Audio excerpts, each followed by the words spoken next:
Bueno, queridos, pues vamos a hablar de un personaje que se llamó Jacob. ¿Sabéis quién fue Jacob? No hace falta que me contestéis. Usar la cabeza, pensad. Jacob. ¿Sabéis ya quién fue Jacob? Os orientáis, dejadle a la estufa, por favor, porque si no, los hermanos están más pendientes de qué pasa por la zona de la bombona que de la predicación. Ya luego los expertos podréis resolverlo, que seguro que lo vais a hacer muy bien, porque siempre lo hacéis así. La historia de Jacob es muy interesante, pero hay dos experiencias milagrosas en la vida de Jacob que cambiaron para siempre su vida. Una es la que vamos a ver ahora, mientras él escapaba de su tierra porque había engañado a su hermano, había conseguido la primogenitura pero de una manera ilícita y se escapó porque Saúl, su hermano, había decidido que le iba a matar. Así que escapándose, iba a recorrer muchos kilómetros para intentar estar lo más lejos posible de su hermano Esaú. Y ahí va a tener una experiencia tremenda, milagrosa. Después de 20 años tendrá una segunda experiencia, tan extraordinaria y tan milagrosa como esta. Pero eso lo trataremos en la próxima predicación. Ahora nos vamos a centrar en el milagro en Betel, en la experiencia de Jacob. Versículo 16 al 17, capítulo 28. Dice así: y despertó Jacob de su sueño y dijo: ciertamente Jehová está en este lugar, y yo no lo sabía. Y tuvo miedo y dijo: qué terrible, cuán terrible es este lugar. No es otra cosa que casa de Dios y puerta del cielo. Jacobo, como hemos dicho, estaba huyendo. Tendría que recorrer muchos kilómetros para llegar a cerca de la tierra donde iría, que estaba cerca de Mesopotamia. O sea que imaginaos, bueno, los que no miráis los mapas, pues quizás os da igual, pero si miráis un mapa desde donde Jacob comienza el viaje hasta donde tiene que ir, son días, días y días. Y allí en una noche solitaria, el Dios del cielo entró en contacto con Jacob en ese viaje. Él estaba allí, era de noche, estaba durmiendo. De repente, algo milagroso aconteció en ese lugar llamado Betel. Versículo 12 al 13. Estamos siempre en el capítulo 28.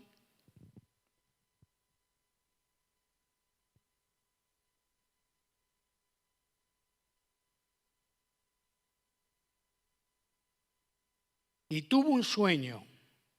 Vio una escalera que estaba apoyada en tierra y su extremo tocaba en el cielo. Ángeles de Dios subían y descendían por ella.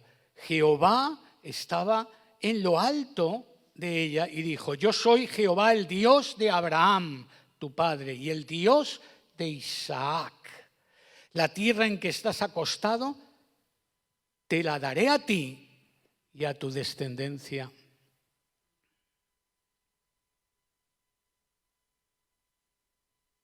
De repente, una noche que él consideraba que sería tranquila, se convirtió en algo estremecedor y que produjo un cambio importantísimo en la vida de Jacob.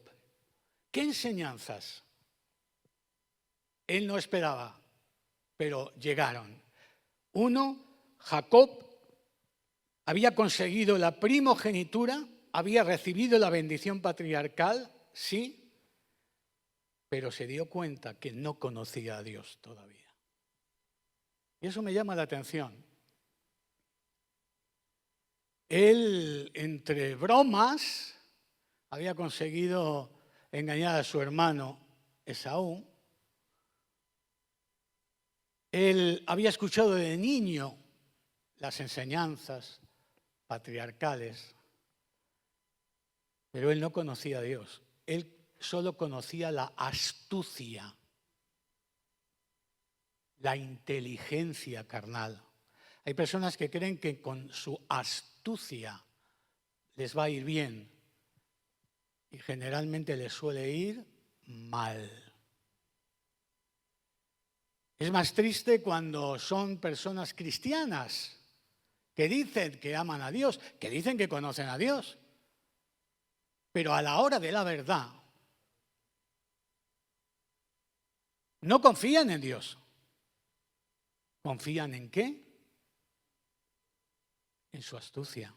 Así que lo primero que se encuentra, en este caso Jacob, es con una experiencia en la que se da cuenta que por mucha primogenitura que tuviera, él no había conocido a Dios. Dios permita que en esta iglesia no haya personas que no conocen a Dios. Pero eso lo sabes tú. La buena noticia es que hoy puedes cambiar. Eso es una buena noticia. Así que hay enseñanzas de repente en esa experiencia que hemos leído. Por ejemplo, en el versículo 13, yo soy Jehová, el Dios de Abraham, tu padre, y el Dios de Isaac. Dios se está revelando. Es Dios el que está tomando la iniciativa. Siempre es Dios. No te creas importante, no eres tú. No es que tú haces un favor. Bueno, voy a hacer un favor a Dios, voy a ir al culto. Tú estás perdido sin Cristo. Bueno, yo soy buena persona. ¿De verdad que eres buena persona? ¿De verdad? Dice la Escritura que nadie sin Cristo es buena persona. Y aún dice la palabra de Dios que aún en Cristo, aún tampoco llegaremos a estar en el nivel de la santidad. Pero hay una maravillosa noticia. Cristo dio su vida para transformarte. Dile que tienes al lado, Cristo ha dado su vida por ti.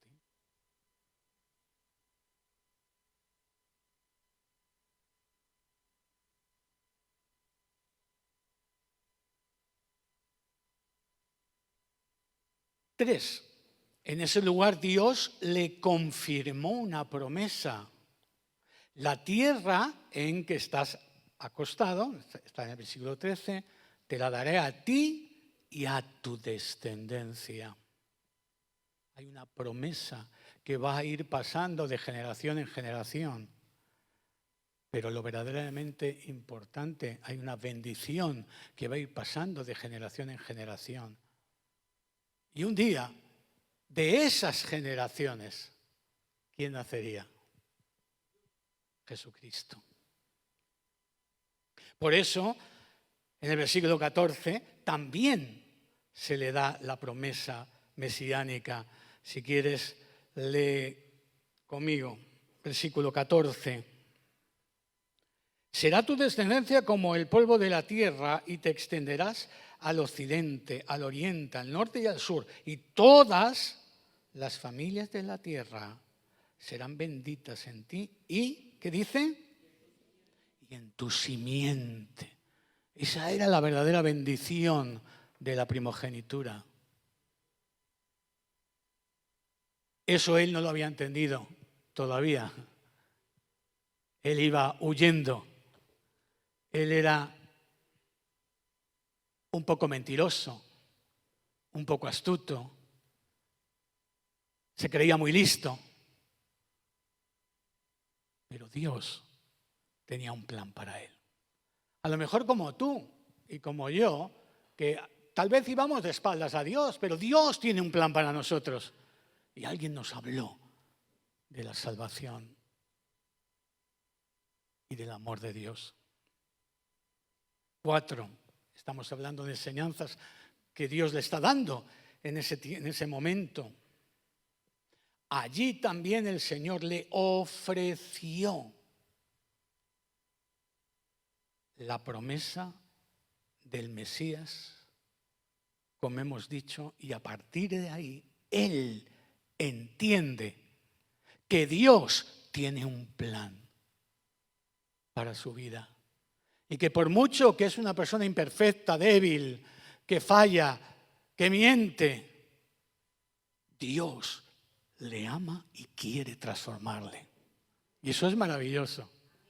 Y esa es la salvación. Y esa es la buena noticia del Evangelio. No es que nosotros somos buenos.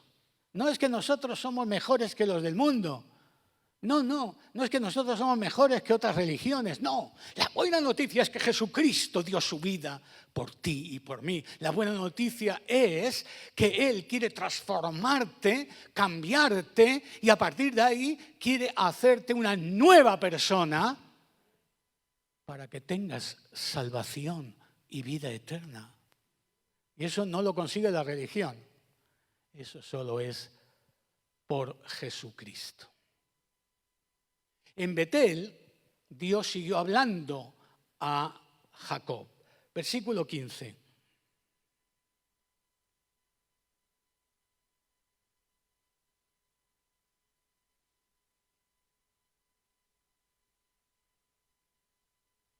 Pues yo estoy, ¿qué dice?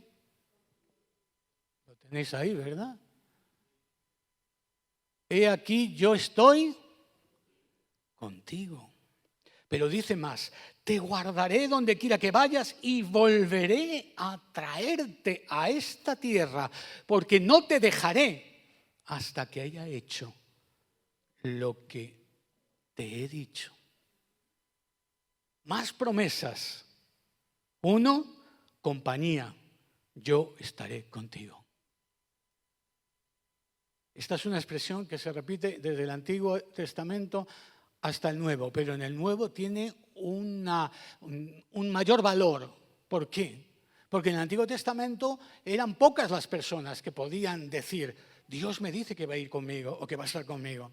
Pero en el Nuevo Testamento resulta que la gracia hace que todos los que de verdad han nacido de nuevo en Cristo, todos puedan disfrutar de lo que Cristo dice. Yo estoy contigo todos los días hasta el fin del mundo.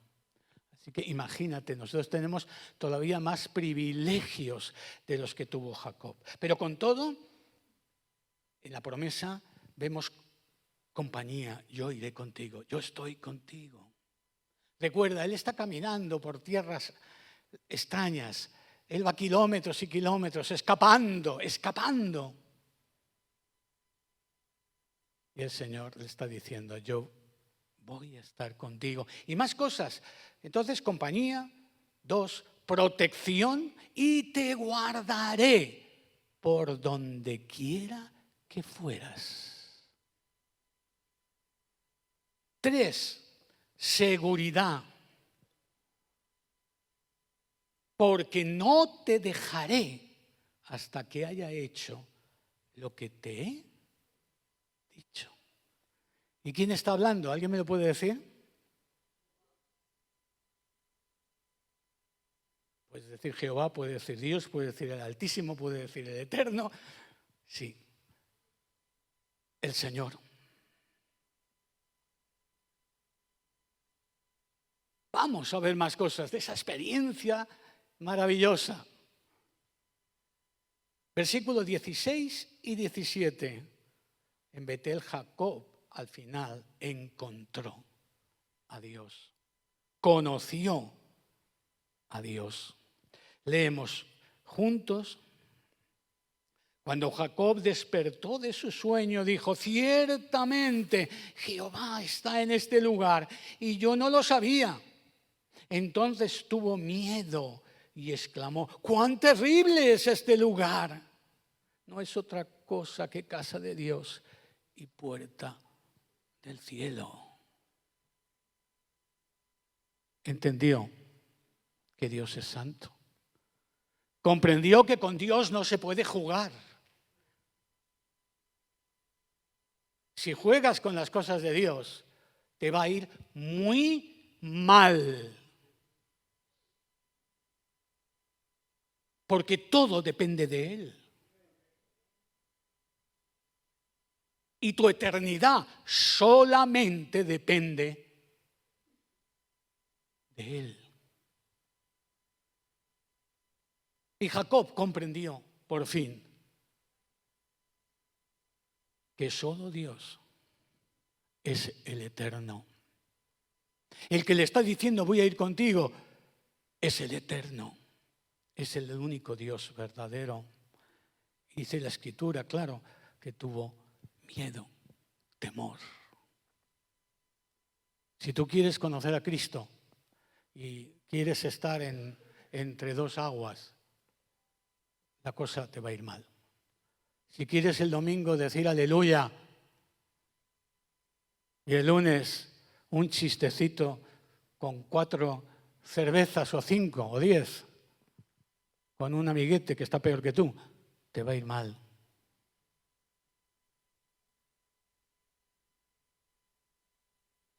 Porque Dios busca tu vida completa. Dile que tienes al lado: ¿estás escuchando? Díselo, díselo.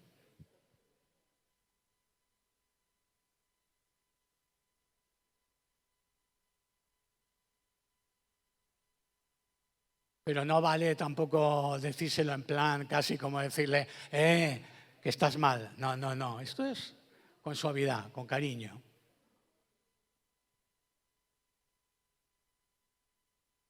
¿Qué había aprendido entonces Jacob? Pues había aprendido algo evidente, que Dios es santo y eterno. Entonces tuvo miedo y exclamó: ¡cuán terrible es este lugar! No es otra cosa que casa de Dios y puerta del cielo. Reverencia.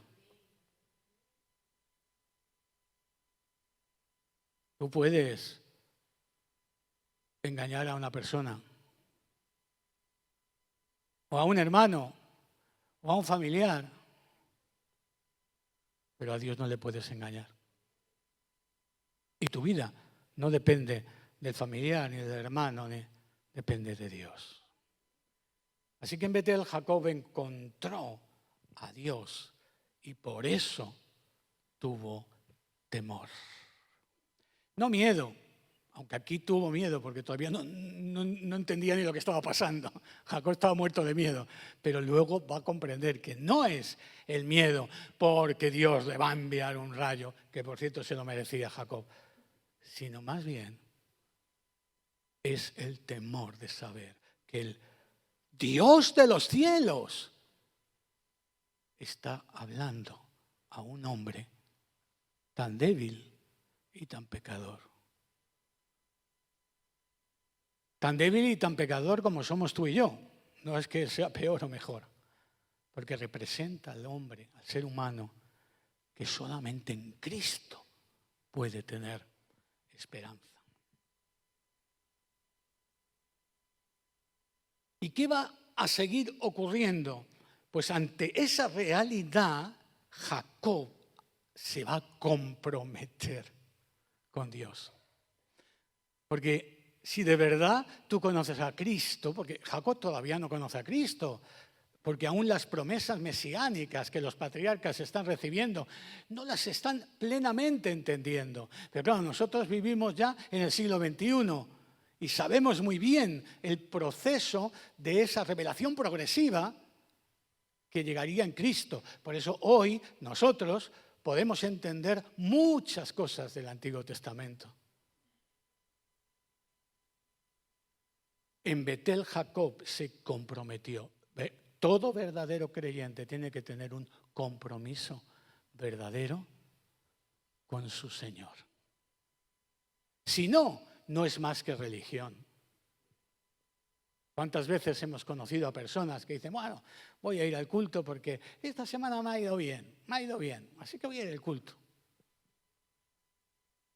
O sea, si te va mal, no vas al culto. O, bueno, ya lo he dicho más de una vez, me acuerdo de una hermana especial, una hermana que nunca venía al culto, bueno, venía de vez en cuando, y de repente dijo, ¡ay, he tenido algo muy especial, muy bonito, muy maravilloso que me ha hecho Dios! Así que el domingo voy a ir al culto. Y yo pensé, qué pena. Pero si no es que Dios Dios te necesita a ti, que tú vayas al culto. Es que tú necesitas al Señor. Yo necesito al Señor. Así que encontramos aquí que se va a comprometer con Dios. Vamos a ver de qué manera. 20 al 22, versículo 20 al 22.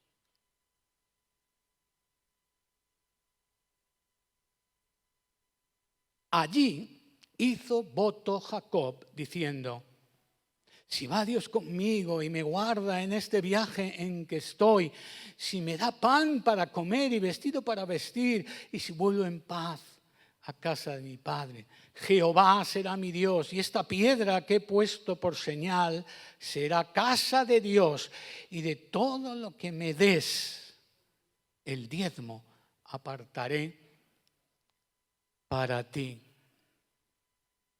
Algunos dicen, bueno, el diezmo es de la ley antiguo testamentaria. Yo no quiero dar el diezmo porque es de la ley. Bueno, no, aquí no hay ley que valga porque la ley será con Moisés, pero no en este momento. Ni Abraham, ni Isaac, ni Jacob. Ellos daban porque habían entendido de parte de Dios que la generosidad era parte de su propia experiencia con el Dios verdadero. Digo esto porque alguno puede intentar camuflar o disimular la Biblia o decir aquí y allá, a ver si consigo con un poco de disimulo y un versículo sacado de contexto no tener que dar. Conozco personas así. Espero que aquí no haya nadie así. ¿No? ¿Quién ha dicho no?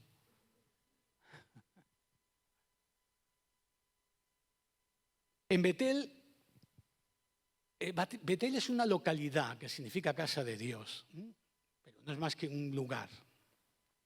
En Betel, Jacob, por tanto, se va a comprometer.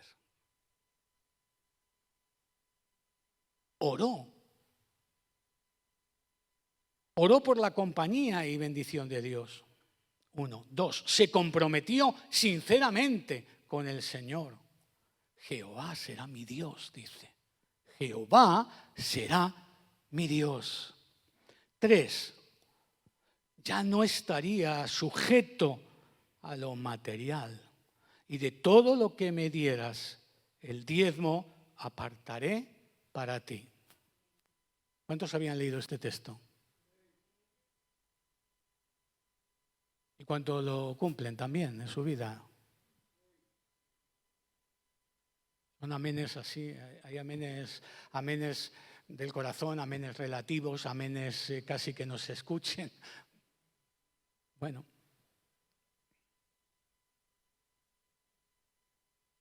Si nuestra vida en un sentido material no está tan bien en concordancia con nuestra espiritualidad, todo es mentira. Si yo digo que amo mucho a Dios, pero amo más mis cosas, mi dinero, mi avaricia, hay algo que anda muy mal. Vamos a hacer una introspección. ¿Cómo estamos? A ver, piensa en ti un momento, pero no se lo digas a nadie, ¿vale? Piensa en ti un momento. El Señor dice que Él bendecirá a aquel que de verdad le ama. Cuerpo, alma, espíritu, en lo natural y en lo espiritual. ¿Cuántos de vosotros recordáis quién fue Abraham Lincoln? Levantar la mano. Abraham Lincoln. Lincoln fue un personaje importantísimo y llegó a ser presidente de Estados Unidos. Y gracias a él, por fin, algo tan atroz, tan perverso, tan horrible como era la esclavitud, por fin fue quitada en ese país terrible, en el que muchos decían ser cristianos y tenían esclavos. Pero Abraham Lincoln fue todo lo contrario. Ahora, él cuenta en su biografía más o menos esto. Yo era joven, di una conferencia en contra de la esclavitud y en contra de todos esos vicios malvados del país. Y al poco tiempo vinieron varios magnates riquísimos y me llamaron a su despacho y me ofrecieron miles y miles y miles de euros en un contrato por 10 años para que me olvidara de ese mensaje. No sé cuántos habéis escuchado esto. Gracias a Dios, Lincoln no hizo ni caso. No es que Lincoln fuera rico, no era nada rico. Pero él tenía un mensaje muy claro. Y luchó hasta el final por amor a ese mensaje. Abraham Lincoln no estaba atado al dinero, estaba atado a una visión, a una misión, a un mensaje.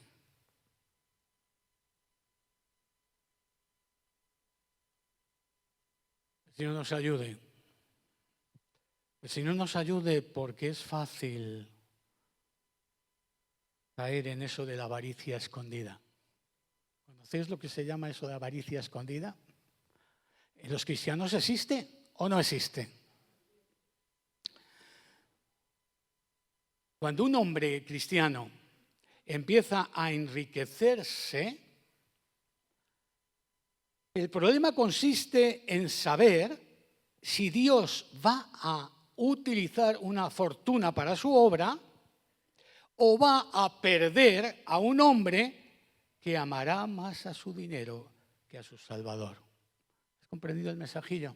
Te lo voy a volver a leer porque alguno se había ido los ceros de Úbeda y este mensaje es bueno que lo escuches.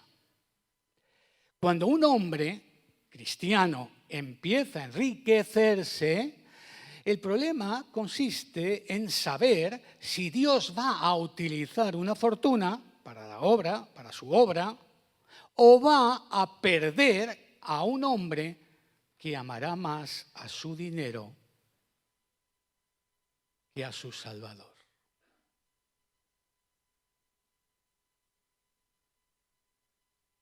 Queridos, Jacob entendió que lo material, eso que tanto añoraba, él no sería lo preeminente en su vida.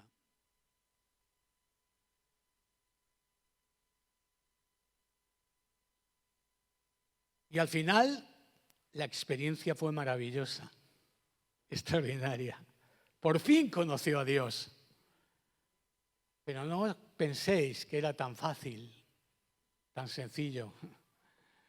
A partir de ahí, durante 20 años estuvo aprendiendo. Y en esos 20 años a veces caía y a veces se levantaba y a veces parece que la astucia le volvía a ser como predominante y luego entendía que era Dios el que le bendecía. Todo eso ocurre en 20 años que yo no te voy a explicar ahora, pero puedes leer la Biblia y ahí lo vas a encontrar. Porque el alfarero moldea el barro. No es que esta experiencia le transformó en un Jacob santísimo. Pero por fin Jacob había conocido al Dios de Abraham, al Dios de Isaac y ahora a su Dios. La experiencia final se consumaría 20 años después con una lucha con un ángel, pero eso es otra historia. Bueno, como vamos a tomar la Santa Cena, quiero ir terminando. En Betel, Dios, por tanto, se acercó a Jacob. Bueno, me gusta ver esto porque me di cuenta que es Dios el que toma la iniciativa, que no somos nosotros, que no es que nosotros somos tan buenos que hemos encontrado a Dios. Hay hermanos que dicen, ¡ay, qué bueno soy, que soy evangélico! Pues mira, no eres bueno, es que Dios tuvo misericordia. Tuvo misericordia de ti. Pero hay algo que tienes que hacer.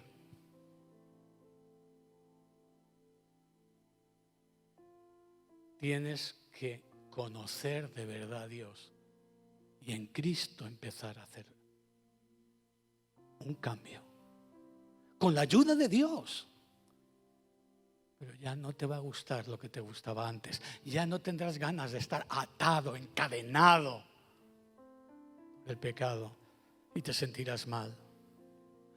Pero Dios vendrá en tu ayuda y darás fruto si de verdad conoces a Cristo. No serás perfecto, pero darás fruto. Yo te pregunto, ¿y tú? Esta es la historia de Jacob. Hace varios milenios ya de esto. Jacob. ¿Y tú? ¿Has tenido una experiencia con Dios? A lo mejor no se ha aparecido de una manera tan especial, milagrosa, una visión de ángeles que suben y bajan, ¿no? Tampoco a lo mejor has tenido una experiencia de un ángel que se te aparece de noche y tienes toda la noche de una lucha con él. Es que Dios se mueve de muchas maneras, a veces en el silbo apacible, a veces usando predicaciones como esta, en ocasiones tocando tu vida. ¿Has tenido una experiencia con Dios? ¿O estás viviendo como si no fueras cristiano, pero dices que lo eres? ¿En qué se nota que de verdad conoces a Cristo? Ahora ya no quieres mentir, ahora ya no quieres engañar, ahora ya no quieres estar atado por los pecados dañinos que te afectan y luchas para vencer. ¿Es eso? Gloria a Dios. Porque significa que el Señor, a través de su Espíritu Santo, te ama y está ayudándote. ¿Y cuántas veces te levantará el Señor? Pues decenas de veces, si es Dios. Ay, es que a mí ya Dios no me quiere. No, sí te quiere. Sí te quiere. Y nunca te va a dejar.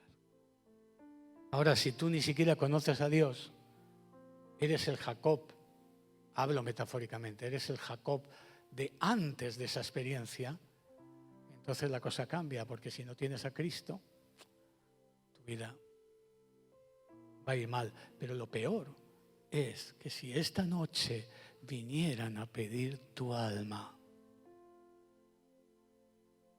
tú no tendrías salvación. Esto es un poco serio, ya lo sé.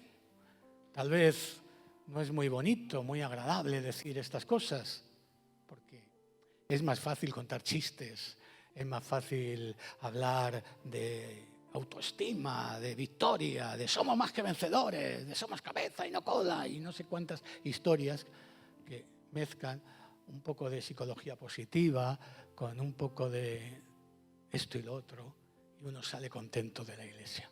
Pero el Evangelio a veces lo que quiere es que no salgas contento, sino que cambies. Por eso el Evangelio muchas veces lo que nos hace es llorar. el verdadero, ¿eh? El Señor quiere cambiar tu vida.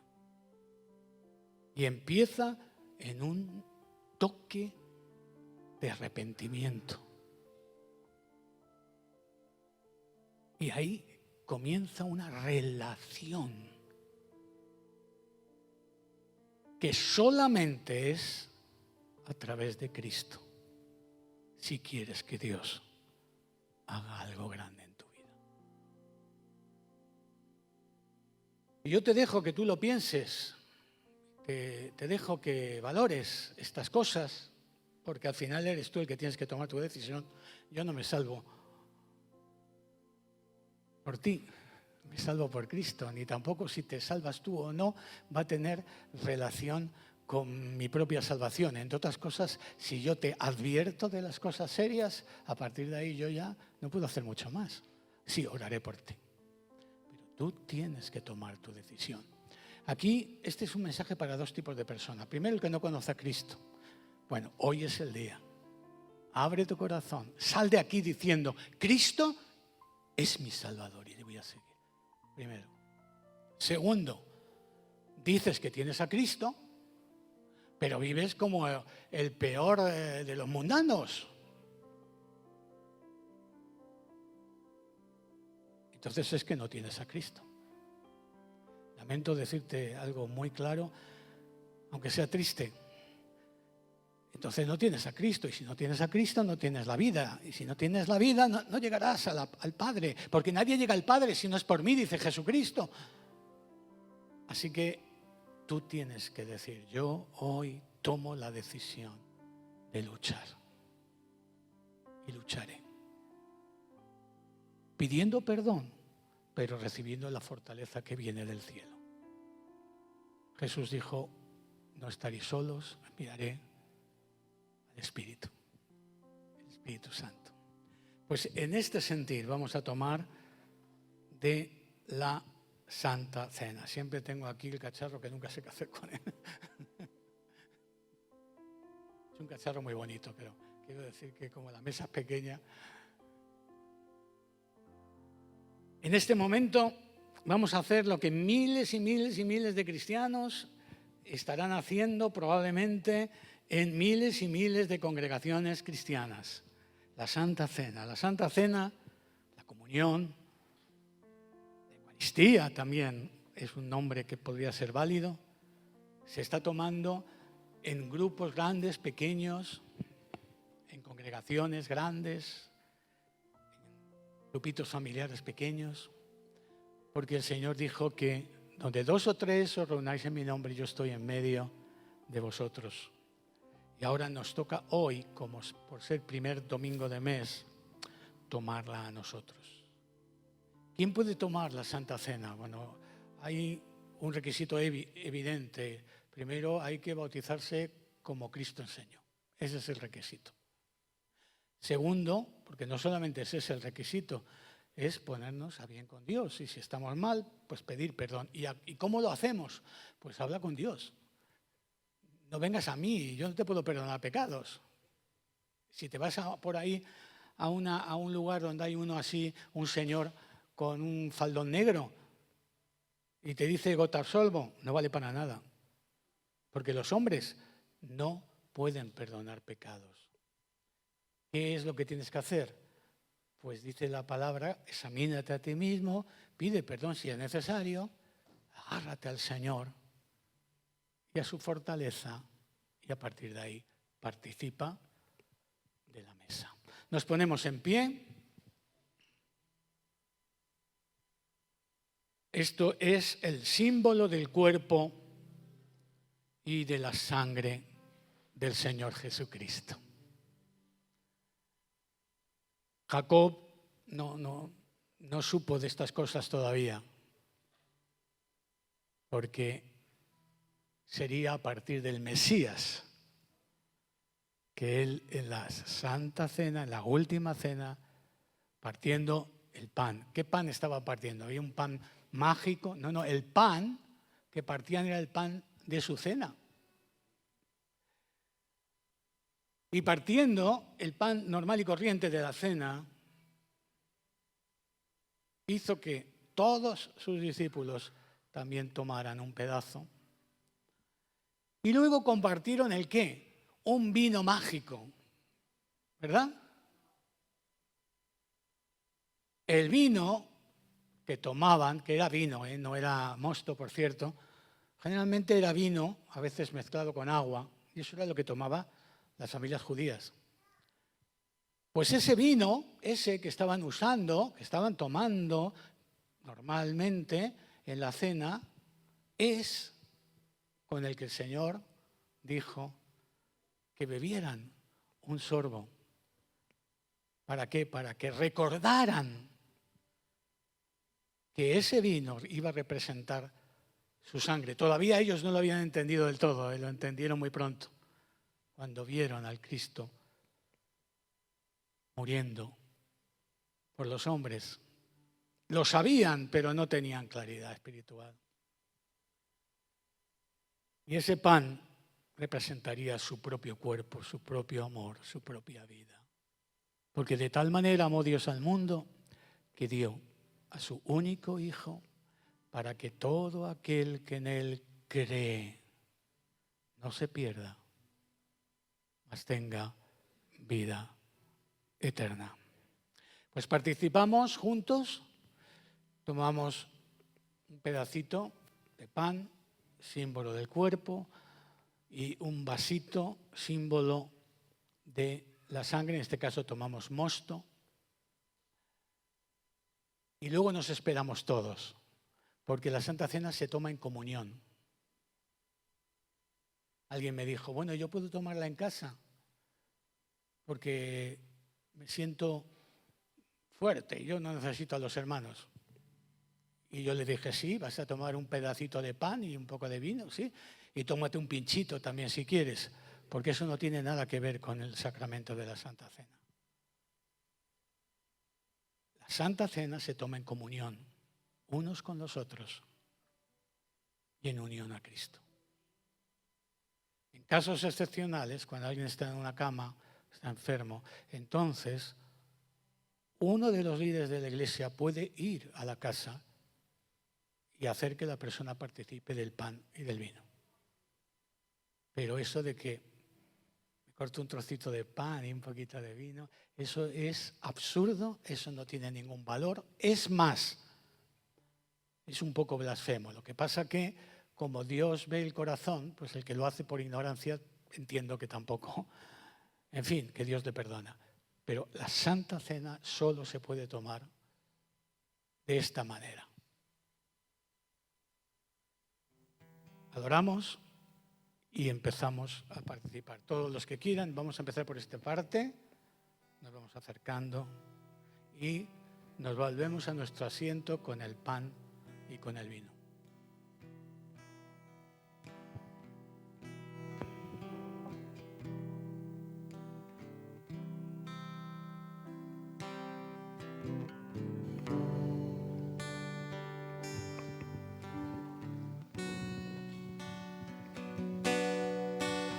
Derribar lo que no te agrada, escribe una historia diferente en mí.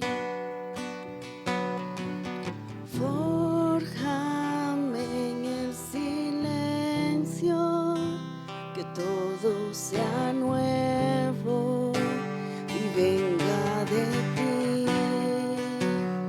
Oh Señor, rebosa mi copa de ti. Oh Señor, Gracias, Jesús. rebosa Gracias, Dios. Bendito seas. mi copa La gloria sea para ti. de ti. Tengo Seguimos aquellos que tienen que participar.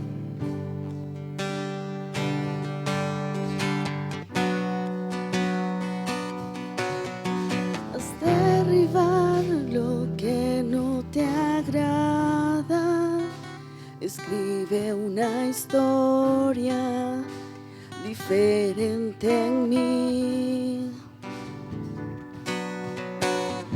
Fórjame en el silencio, que todo sea nuevo y venga de ti. Gracias por tu presencia, Dios. Oh Señor, rebosa mi copa de ti. Oh Señor, rebosa mi copa de ti. Inúndanos, inúndanos, inúndanos, Señor, con tu amor. Inúndame, inúndame, inúndame, Señor, con tu amor.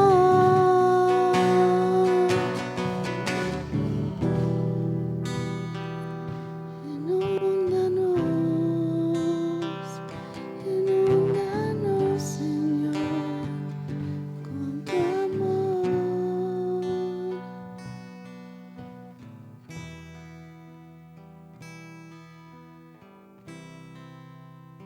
Este es el símbolo del cuerpo del Señor. Nos habla de amor. Pero también este símbolo nos habla de ti, de mí, porque también la iglesia, de una manera misteriosa, se transforma en cuerpo. Y así lo dice la Escritura. Por tanto, también tengo que aprender a perdonar, a restaurar, a amar, pedir perdón. Tengo que valorarte, porque si Dios te ama, tú eres valioso. Pero sobre todo, el más grande, al que le damos toda la gloria, es Jesucristo. Este es el símbolo de su cuerpo. Amén.